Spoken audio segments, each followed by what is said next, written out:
Assalamualaikum warahmatullahi wabarakatuh. Bismillahirrahmanirrahim. Alhamdulillahirabbil alamin hamdan liman faqaha fi dinihi man istafahu minal adid wa wafaqahum bi taufiqihi faqamu bil amri syadid wa alhamana rusdana wa ja'alna minal muhtadin.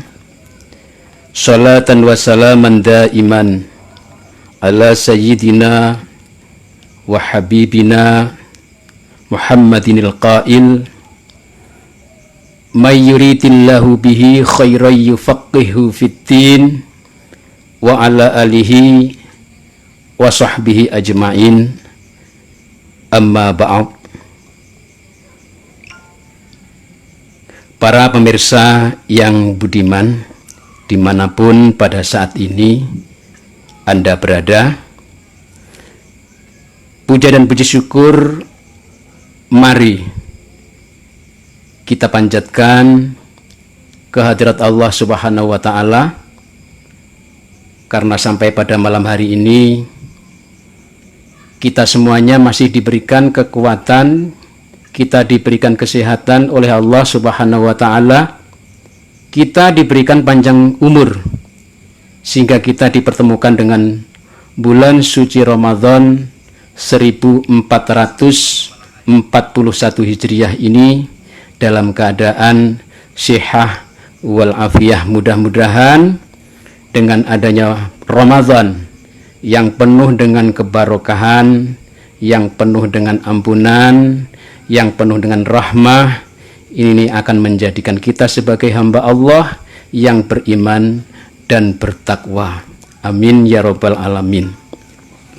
Salawat dan salam semoga kiranya dilimpah ruahkan kepada junjungan kita Nabiullah Nabi Muhammad sallallahu alaihi wasallam. Para pemirsa yang budiman, pada malam hari ini kita akan mengadakan kajian kitab Al-Irsyadul Ibad, yang pada kali ini kita akan sampai kepada babul kasab, yaitu bab yang menerangkan tentang pekerjaan. Kita tahu bahwa dengan adanya situasi dan kondisi bahwa negara kita semuanya disibukkan oleh wabah COVID-19 ini, kita berharap mudah-mudahan kita semuanya diberikan kesehatan oleh Allah Subhanahu wa Ta'ala, dijauhkan dari penyakit atau wabah COVID-19 ini serta penyakit yang buruk yang lainnya, dan mudah-mudahan kita semuanya dapat menyelesaikan ibadah di bulan suci Ramadan ini dalam keadaan yang lancar tanpa hambatan suatu apapun. Semuanya kita kerjakan di dalam rumah. Kita akan mengambil hikmah bahwasanya segala sesuatu bisa kita laksanakan di rumah. Kalau biasanya kita berada di masjid, di sana kita mengamalkan kegiatan-kegiatan yang baik, maka mari dengan adanya himbauan pemerintah kita melaksanakan kegiatan ibadah bisa kita bawa ke rumah kita. Kalau suasana masjid kita bisa tadarus, kita bisa sholat tarawih, kita bisa sholat jamaah, maka akan lebih indah manakala situasi ini kita bawa ke rumah kita masing-masing. Kalau pada awalnya kita sebagai makmum dalam jamaah sholat fardu, maka akan lebih indah dan menyenangkan keluarga, menyenangkan istri dan anak-anak kita manakala kita bisa menjadi imam yang baik di rumah tangga kita masing-masing. Bahwa ternyata sholat jamaah bukan hanya bisa dilaksanakan di masjid, akan tetapi juga bisa kita laksanakan di rumah kita, dan rumah kita bisa kita desain dengan suasana masjid.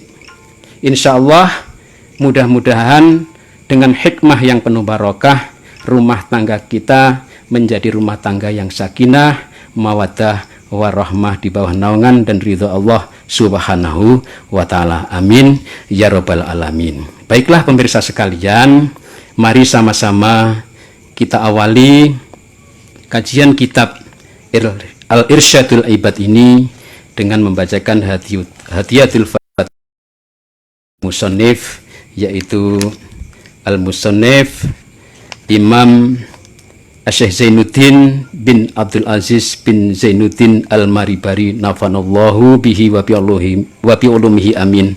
Al-Fatihah. A'udzu billahi minasyaitonir rajim. Bismillahirrahmanirrahim. Alhamdulillahirabbil alamin arrahmanir rahim maliki yaumiddin. Iyyaka na'budu wa iyyaka nasta'in. Ihdinas siratal mustaqim. Siratal ladzina an'amta 'alaihim ghairil maghdubi 'alaihim waladdallin. Amin. Bismillahirrahmanirrahim. Babul kasabi. Bab ini menerangkan tentang pekerjaan. Kita tahu setiap kita punya tugas, yaitu untuk bekerja. Karena dengan bekerja setiap kita akan mampu mendatangkan maslahah atau kemanfaatan untuk diri sendiri maupun itu untuk orang lain, atau dalam hal ini untuk keluarga kita.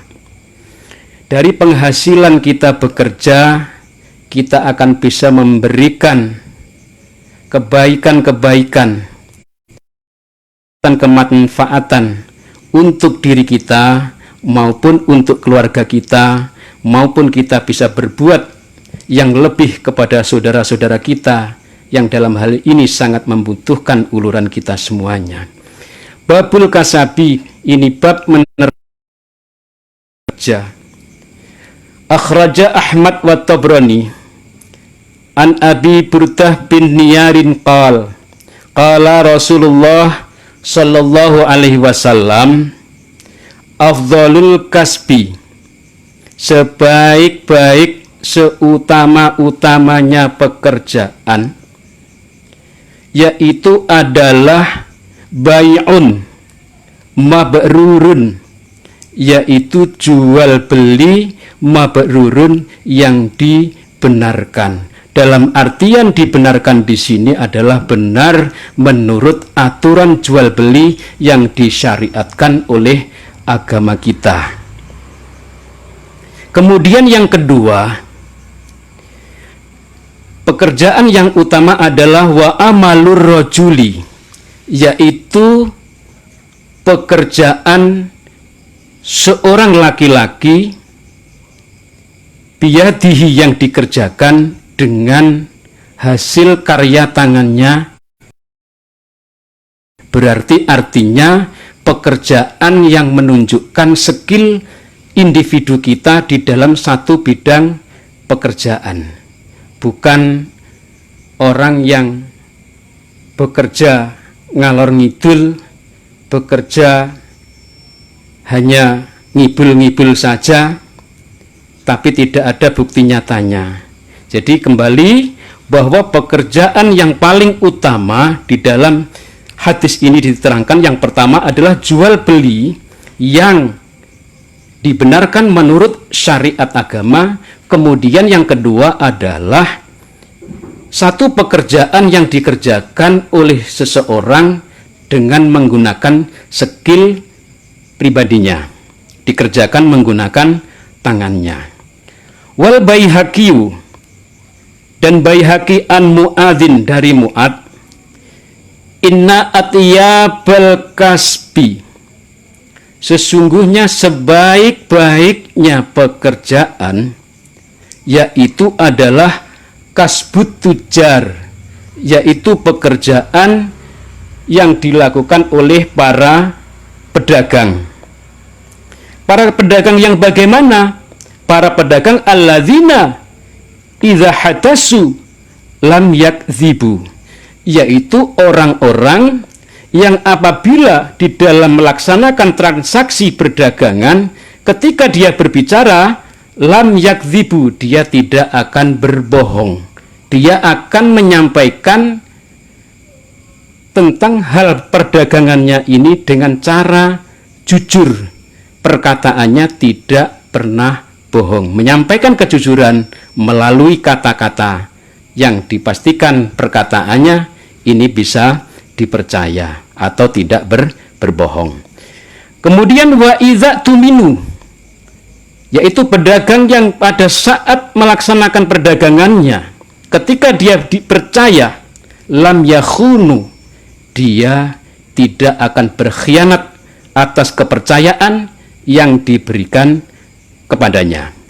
Wa idza wa'adu, dan ketika mereka berjanji, lam yukhlifu, dia tidak akan menyalahi perjanjian itu atau mengingkari janji yang telah dibuat.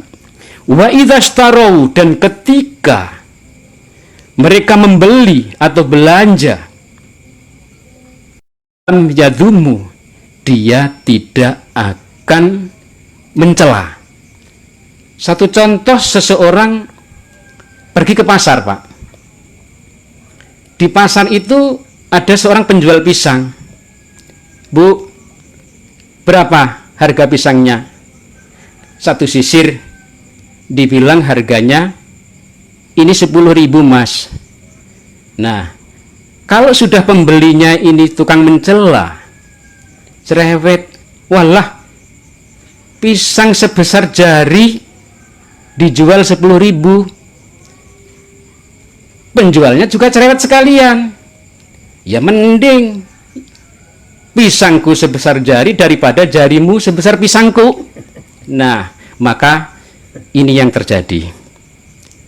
Kemudian selanjutnya, wa idza ba'au, dan ketika mereka itu berjualan, lam yutru, dia tidak pernah memuji-muji secara berlebihan barang yang ia perdagangkan. Jadi tidak terlalu muluk-muluk melebihi barang yang dia jual. Kalau yang dia jual itu kelasnya kelas bagus, akan dia sampaikan dengan tegas bahwa ini adalah bagus. Namun sebaliknya, manakala barang yang dijual ini kelasnya biasa-biasa saja, jangan pernah mengatakan bahwa barang ini adalah barang yang paling bagus. Ini, insya Allah, para pedagang yang semacam ini termasuk perdagangan yang membawa barokah dan dicatat oleh Allah dan menjadi satu pekerjaan yang afdal, yang paling baik. Saya lanjutkan. Wa idza kana alaihim yamtulu, dan manakala dia memiliki hutang piutang atau sangkutan yang sudah dijanjikan pada saat jatuh temponya, maka hendaknya dipenuhi pada hari yang telah ditentukan. Jangan sampai lam yam tulu, jangan sampai mengolor-olor atau memperpanjang waktu yang sudah disepakati. Wa idza kana lahum lam yu'shiru, dan ketika ada barang miliknya yang terdapat pada orang lain, maka seyogianya tidak dipersulit. Para pemirsa yang budiman, kita tahu bahwa dalam keseharian kita tidak lepas dari kehidupan sosial yang di sana ada unsur bisnis, yaitu mulai perdagangan apapun, maka hendaknya apabila kita ingin menghendaki menjadi satu pekerjaan yang berbarokah, pekerjaan yang baik, maka harus diperhatikan anjuran-anjuran atau tata cara di dalam melaksanakan transaksi perdagangan itu dengan sebaik-baiknya. Selanjutnya wal asbihani dan asbihani, wad dailami dan dailami. An Anasin dari Anas, at-tajiru soduqo, seorang pedagang yang berkata benar, tahta zilil arsy yaumal qiyamah, kelak akan berlindung di bawah aras pada hari kiamat.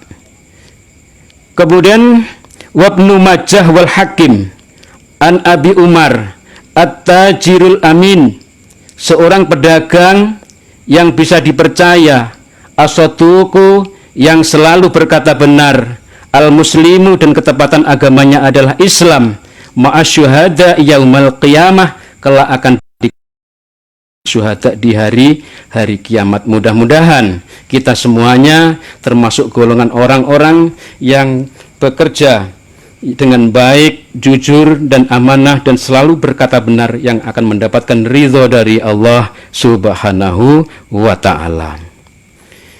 Wa Sa'id bin Mansur An-Nu'aim bin Abdurrahman mursalan, hadis ini mursal.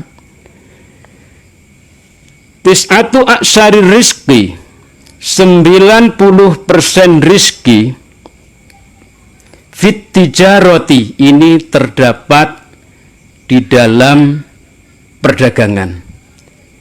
Terdapat di dalam perdagangan ini yang dimaksudkan adalah banyak sekali macamnya perdagangan-perdagangan itu, yang jelas jumlahnya ada 90% rizki Allah itu berada pada sektor perdagangan. Wal usru, dan yang 10%-nya mawasi, terdapat pada usaha peternakan. Ini. Wa Tabrani an Ibnu Umar, lau adzinallaha ta'ala fit tijarah li ahlil jannati lattajarru fil bazi wal itri. Saking banyaknya rizki Allah yang diletakkan pada sektor perdagangan ini, jika sekiranya Allah itu mengizinkan berdagang kepada ahli surga, maka lattajarru, maka mereka memperdagangkan fil bazi, yaitu dengan memperdagangkan kain, wal itri, dan minyak harum atau minyak wangi. Wal khatibu an Abi Hurairah, alaika bil bazi, hendaklah kalian berdagang kain. Fa inna sahibal bazi, maka sesungguhnya orang yang berjualan kain itu, yuhibbuhu ayyakunan nas, mereka mencintai, mereka sangat senang apabila orang lain bikhairin, yaitu dengan keadaan yang baik-baik. Maka orang yang menjual kain ini pada umumnya punya harapan bahwa para pembelinya ini dalam keadaan baik, busananya bagus, mewah, dan seterusnya, dilihat enak, cakep. Jadi ada dzon atau ada anggapan yang selalu baik kepada pembelinya. Pasti akan mencarikan sesuatu yang cocok untuk pembelinya. Itu maksudnya kurang lebihnya. Sampai di mana tadi? Ini. Wabna Majah wahiban, ya ma'syarat tujar, wahai para pedagang, inna tijaro yub'atsuna yaumal qiyamati fujaro, wahai para pedagang, sesungguhnya para pedagang ini kelak dibangkitkan oleh Allah pada hari kiamat fujaro, dalam keadaan durhaka, dalam keadaan durhaka, illa manittaqo, kecuali para pedagang yang selalu bertakwa Allah kepada Allah, wa barra, dan yang selalu berbuat kebaikan, wa sodako, dan pedagang yang selalu berkata benar. Ini wa Tabrani, dan Imam Tabrani dari Ibnu Abbas, man amsakalan, barang siapa yang sore harinya dalam keadaan lelah, kecapean, min amalin, karena akibat satu pekerjaan, yadaihi, yang dikerjakan oleh tangannya, kedua tangannya, amsa maghfurallahu, maka di sore itulah, di saat mereka merasakan kelelahan itu, Allah akan mengganti dengan kata maaf, dengan pengampunan, karena dia telah bekerja sungguh-sungguh sehingga di sore harinya ada rasa kelelahan. Maka kita hendaknya jangan takut lelah, karena dari lelah itu Allah akan mengganti dengan pengampunan. Wa Ahmad wal Bukhari anil Miqdad, ma akala ahadun ta'aman khairan min ayyakula man amila yatihi. Sesungguhnya makanan yang terbaik bagi seseorang itu, yang terbaik pada seseorang itu adalah makanan hasil daripada pekerjaan yang ia kerjakan dari hasil jerih payahnya sendiri. Wa Ahmad wa Ibnu Majah an Uqbah bin Al-Munzir, inna Musa, sesungguhnya Nabi Musa alaihi salatu wassalam, ajaro nafsihi, memperkerjakan dirinya, samani sinina, selama kurun 8 tahun, au asron, atau 10 tahun, ala ifati farjihi, karena untuk menghindari atau menjaga farjinya. Kok pada ketawa? Jadi dengan bekerja itu pikirannya nggak ngenes, nah, disibukkan dengan karya yang bisa menghasilkan, bisa lebih produktif, bisa menghindari, melindungi dari kemaluannya. Wa ta'ami batnihi, dan bisa mendapatkan makan untuk mencukupi kebutuhan perutnya. Saudara-saudaraku sekalian, pemirsa yang budiman, marilah kita sama-sama berharap kepada Allah Subhanahu wa taala, mudah-mudahan kita semuanya diberikan keberkahan terhadap rezeki Allah Subhanahu wa taala, yang mana banyak sekali di sana sini orang bangun pagi sampai sore demi untuk mendapatkan sesuap nasi, akan tapi dia lupa bahwa segala sesuatu itu akan menjadi berkah manakala didapatkan dari hasil kerja, bukan hanya ngibul sana sini, tina tini, tipu sana tipu sini, pada akhirnya tidak mengeluarkan keringat dari hasil karya. Maka tadi disampaikan bahwa sesungguhnya ada 2 macam pekerjaan yang terbaik. Yang pertama adalah pekerjaan para pedagang yang selalu benar menurut aturan perdagangan yang disyariatkan oleh agama. Kemudian yang kedua adalah satu pekerjaan yang dikerjakan menggunakan skill individunya, keterampilan tangan yang dia punya. Maka ini akan mendatangkan keberkahan hidup kita, kepada diri kita, kepada keluarga kita. Dan kita harus menghindari segala sesuatu yang berbentuk yaitu riba. Karena sesuatu yang berkaitan dengan hukum riba ini tidak akan mendatangkan satu keberkahan hidup, bahkan akan menggelapkan hati dan pikiran kita. Banyak sekali upaya-upaya orang untuk mengakali, mensiasati barang riba itu. Maka Abu Hanifah itu pernah menghutangi berbentuk uang yang banyak kepada orang Yahudi satu ketika. Pada suatu hari Abu Hanifah mengambil tanah dari dinding orang Yahudi tersebut. Tapi rupanya Abu Hanifah itu lupa bahwa orang Yahudi ini mempunyai hutang padanya. Setelah ingat, maka seluruh harta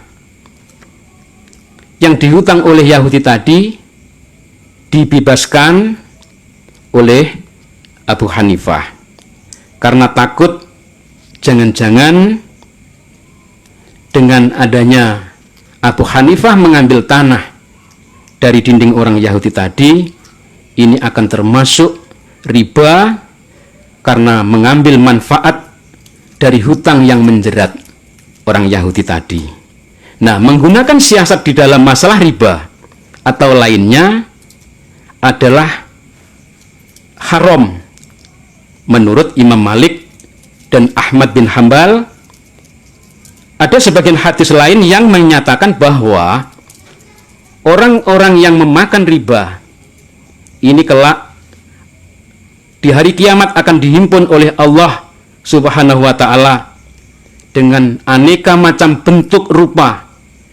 Mereka menjadi binatang, ada yang berbentuk anjing, ada yang berbentuk babi, sebab dia suka memasang jerat dengan memakan barang riba. Sebagaimana orang-orang Yahudi ketika sudah diperingatkan untuk tidak memancing di laut pada hari Sabtu, namun orang Yahudi memang tidak mancing, akan tetapi dengan caranya dia membawa alat untuk menggali, membuat satu kolam tapi di dekat laut.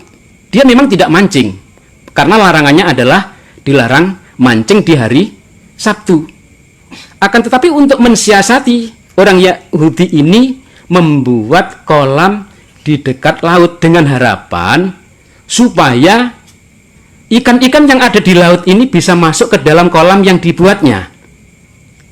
Dan pada hari Minggunya, pada hari Ahadnya, orang Yahudi ini tinggal mengambil ikan-ikan yang bukan hasil pancingannya, tapi ikan yang lompat masuk ke dalam kolam itu.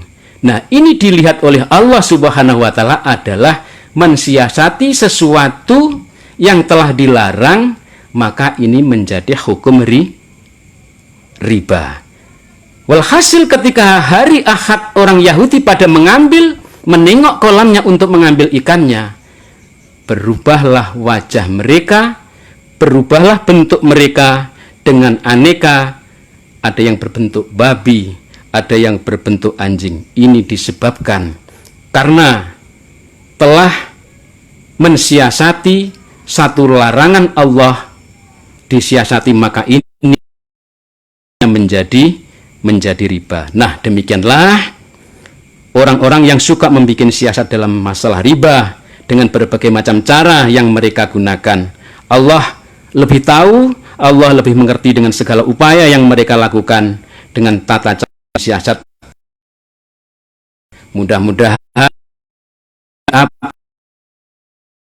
malam hari ini bisa membuka wawasan kita, bisa menjadi pedoman untuk kita. Mudah-mudahan kehidupan kita diberkahi oleh Allah Subhanahu wa ta'ala dan kita diberikan rezeki yang halal yang barokah. Amin amin ya rabbal alamin.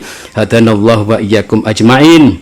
Wallahul muwafiq ila aqwamit thariq. Wassalamualaikum warahmatullahi wabarakatuh.